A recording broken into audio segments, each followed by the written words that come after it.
এবারের আইপিএলে এ কোন দিল্লি ক্যাপিটালস? হারা ম্যাচও কি এইভাবে জয়লাভ করা যায়? কেএল রাহুল স্টোভেজদের ভয়ঙ্কর ব্যাটিং তাণ্ডবে শেষ মুহূর্তে রয়্যাল চ্যালেঞ্জার বেঙ্গালুরুকে কেমন করে হারালো দিল্লি ক্যাপিটালস? পয়েন্ট টেবিলও করলো উলটপালট, চলুন দেখে নেওয়া যাক। আইপিএলের হাই ভোল্টেজ ম্যাচ, মুখোমুখি royal Challenger Bengaluru Delhi Capitals. দুই দলেরই শীর্ষে ওঠার লড়াই। শুরুতে সল্ট কোহলিদের ব্যাটিং তাণ্ডব।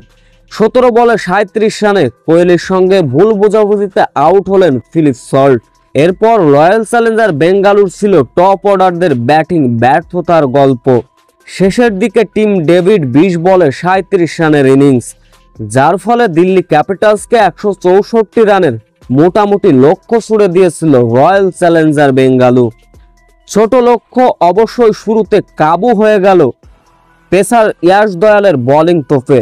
ফ্যাব ডুপ্লেসি, জ্যাক ফ্লেচাররা দ্রুত সাজ গড়ে ফিরলেন। অর্থাৎ দিল্লি ক্যাপিটালস 58 রানে 4 উইকেট হারিয়ে যখন ঢুকছিল, তখনই দলের হয়ে দ্রুত মূর্তি ধারণ করলেন কেএল রাহুল এবং স্টোভেজ। এই দুই ব্যাটারের কল্যাণে 14 ওভারের আগেই দলীয় রান পার করে ফেলেছিল 100 রান। এর আগে কেএল রাহুল মাত্র 37 বলে পেয়েছিলেন দ্রুত 50-র দেখা, তার সঙ্গে স্টোভেজও দিয়েছিলেন যোগ্য সঙ্গী। রীতিমতো এরপরে মারকাটারি ব্যাটিং করলেন কেএল রাহুল, যার ফলে শেষ 4 ওভারে জয়ের জন্য প্রয়োজন ছিল মাত্র 30 রান।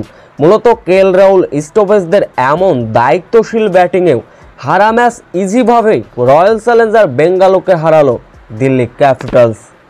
চলুন এক নজরে দেখে নেওয়া যাক আইপিএলের সর্বশেষ পয়েন্ট টেবিল।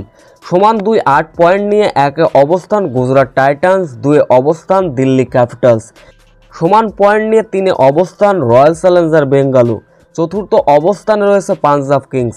পঞ্চম অবস্থানে লখনৌ সুপার জায়ান্ট। সমান 4 পয়েন্ট নিয়ে 6-এ অবস্থান কলকাতা নাইট রাইডার্স। 7-এ অবস্থান রাজস্থান রয়্যালস।